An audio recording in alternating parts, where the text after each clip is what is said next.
What's good, folks? Welcome to an exciting episode of V Premium deck building. At least that's what I wish I could say.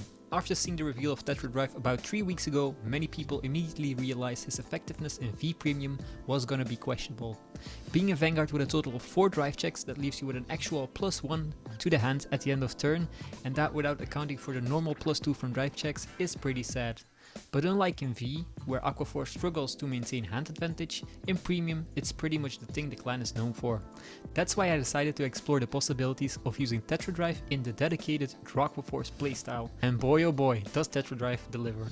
So first up is an example of a high roll turn, and after that we will go through the card by card. So please enjoy. So we draw for turn, we ride Nikki over Bubble Edge and look at the top 7 for Dennis.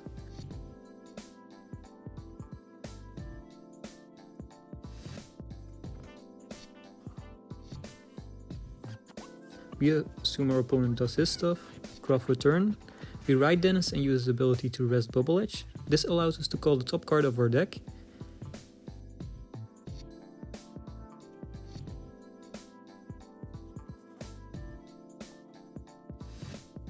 Stand and draw, we ride Tetra Drive and draw 1 due to XL2. Note that I use the old one as a proxy.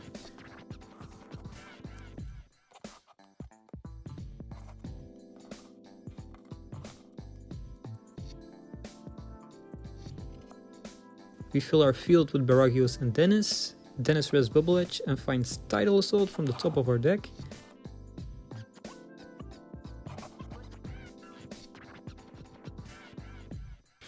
Now we use 2 copies of our Bubble Edge with Spiritual Body Condensation on Baragios for 3 draws when he attacks on 4th wave or more. We use 2 copies of Brutal Trooper on our Vanguard, which allows us to draw 2 cards when he attacks 2nd wave or more. They also return to the deck. In case we didn't get any damage from our opponent, one of the new Heal Guardians could be called to get our first damage. The combo goes like this: 1st wave Tidal Assault, 2nd wave Tidal Assault, 3rd wave Tetra Drive,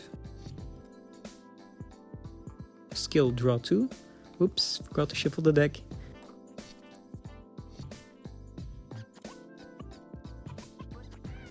Twin Drive,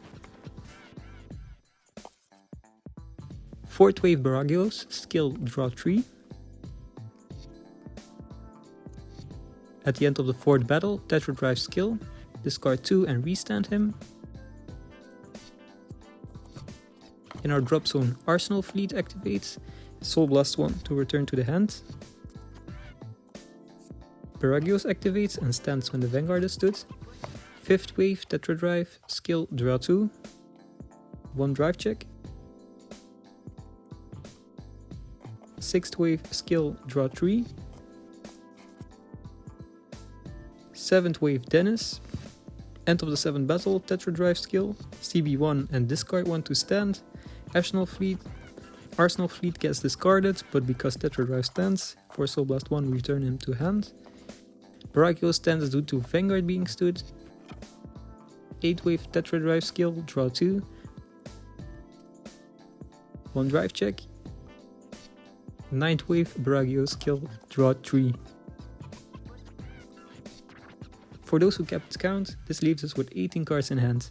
This should be sufficient to survive another turn and hopefully go into one of our strides for more pressure. That being said, if we get lucky and check the over trigger, those 3 swings of Tetra or Baragios might be strong enough to close out the game really quick.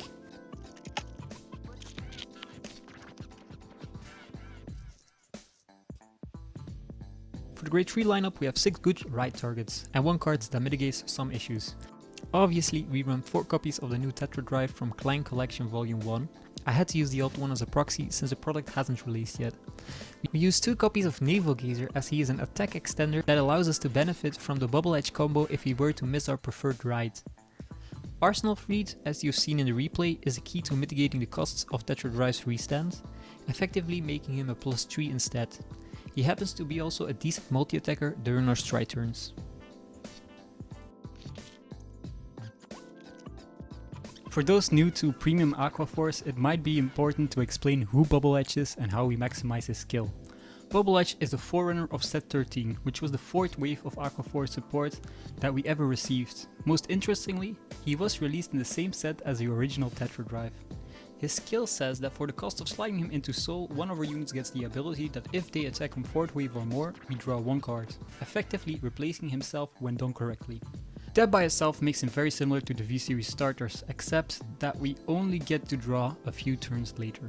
Now, if there was a way to attack multiple times with the same unit, we would benefit multiple times from the same skill, as it does not have a once per turn clause on it. Even better, if we use multiple copies of him, we draw a card for every activation.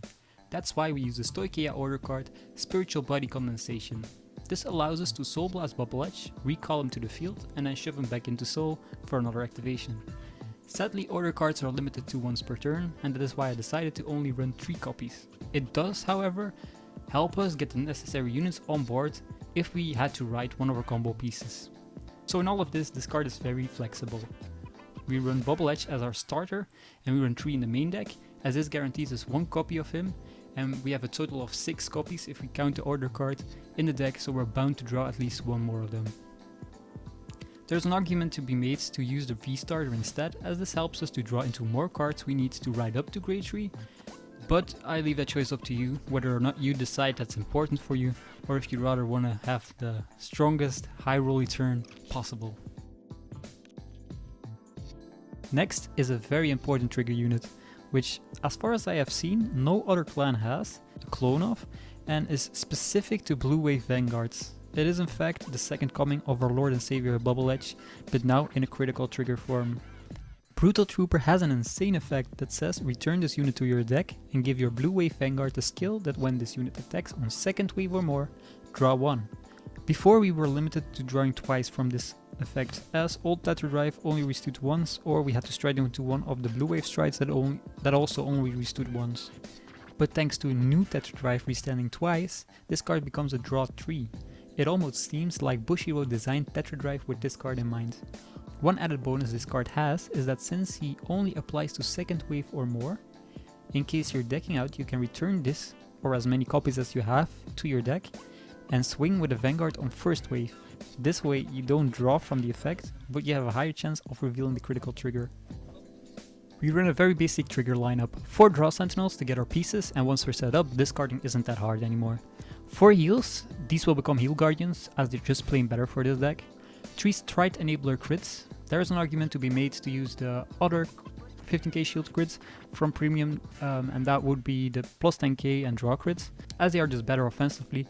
And since we have a grade 3 that returns to hand, we can actually use that to enable stride, but I don't ever want to be in the situation where I can't stride, so I decide to run these. And of course, as the over trigger, it's a strong shield and it's also a deadly weapon on your Tetra Drive turn, as the triple restand. If you check it early on, that means you're asking for a lot of shield and even 3 PGs. The start deck over trigger is also interesting, since it gives 100 million to both Baragios and Tetra Drive, while this gives it to one of them, but it also gives a crit, a front effect, an extra draw, and a potential heal. So I leave the choice up to you, but my preference is a Stoicheia over trigger. For the grade 2s, we run a very low number of them. Sadly, I haven't found anything that's worth adding to this lineup. Elenia might be a decent option for those who were wondering why she isn't here. The main reason I haven't included her is that she is a dead card against decks that damage deny you, since you need the single counterblast for Tetra Drive's full restand. If your opponent does damage you, she becomes an amazing addition, so maybe I should make some room for her in my future testing. Tidal Assault is one of the old buddies of Tetra Drive and Bubble Edge, as he too was released in the same set. His skill is very simple. When he attacks Vanguard once per turn, you can restand him at the end of the battle and he loses 5k power. This means that unless you stack effects on him to gain power, he barely ever will hit Vanguard. That being said, he is a free restander that helps us achieve the number of battles required for Tetra Drive's restand, and he's also a valid target for a Bubble Edge combo, as he restands twice, making every Bubble Edge activation 2 draws. Combined with Naval Gazer, we can even pump that up to 3 draws. Dennis on the other hand is a high rolly card, as he calls a card from the top of her deck for resting a unit. Due to having Bubble Edge in the back, his effect is always free, and thus he can call potential combo pieces from our deck. Noteworthy is that Nikki, the grade 1 from the Tevis right line, searches for a copy of him in top 7 of our deck, which helps us get a more consistent ride up to grade 3 while plussing quite a bit.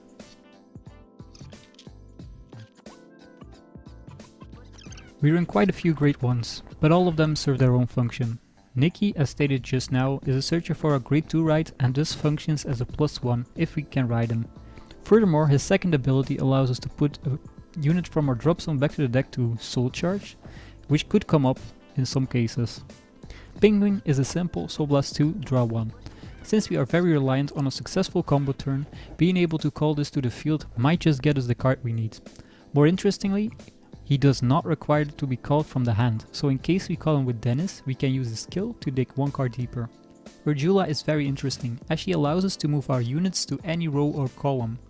This means we can move any of our units into our Excel circles in case we realize we made a bad field setup. Her second and more important ability protects any unit in front of her from being chosen by your opponent's card effects. Baragios deserves his own spotlight. Sadly, he shares his name with the V-Series Grid Researcher. This is why we can't include him, and that's why this deck is slightly more high rolled than I would like to admit. He does have an insane ability that if your blue with Vanguard stands, that he stands as well. This little interaction allows us to activate Bubble Edge 3 times as Tetra Drive stands twice. His other ability searches out Valeos, but as he doesn't have related skill to what we are trying to achieve, I don't think there is any reason to include him. For Strides, you should only really care about Gambold. He is the best Stride in Aqua Force currently, and he has an effective +8 since he calls 2 cards from the top 7 cards of our deck, then on attack for each 2 resting rear guards he draws a card, so that's normally 3, and then he has triple drive. Did I mention that he also retires 3 of your opponent's units and stands 2 of yours? Yeah, he's that good. For those few niche instances where another Stride is better, we have 2 copies of Valeos Revive, 2 copies of Lambros, who doesn't cost a counterblast, and 1 copy of Alexandros, who still is the master of big and beefy swings. And lastly, we have 2 copies of Tetra Boil. Between Tetra Boil and Flood Hazard, I decided to go with the one that had GB2. This means he becomes active after I've only G-guarded once, just for that special occasion where he just is the best card to stride into. Flood Hazard might be better as he has a quad drive behind the GB3, but more testing has to point out whether or not he's better than Tetra Boil. I am missing 2 important cards myself, the Progenitor Dragon and the Sarah Dragon. Both produce very strong finishing turns. I'd argue the Progenitor Dragon even more so as he allows us to discard a grade 1 or less to retire a Guardian. Since we run a high number of grade 1s, this is the finisher I tend to go into the most. For G-Guards, I went with a regular bunch. Calphelia is the most important one I suppose, as her ability allows her to Soul Blast 1 and flip herself face down and unlock a circle or counter charge. We often flip her up with our strike units, since that makes sure that we have access to a counter blast for subsequent turns. I might add a Dismal to this deck as well. We currently have Ioannis, who is locked behind the GB1. When used, she gives all of our units resist and the skill that they can be hit for the rest of the turn. That makes sure that we retain a field. Furthermore, she has a 40k shield while we have a full field of rear guards. So guys, that was the entire deck build. I hope you enjoyed it, and if you have any tips or ideas, please leave them down below in the comments. I'd love to hear how you would change this deck up or make it even more competitive. We have to be fair, it's a tier 2 deck, but in tier 2 this can be insanely fun, and for those times you high roll, you can even win against a tier 1 deck.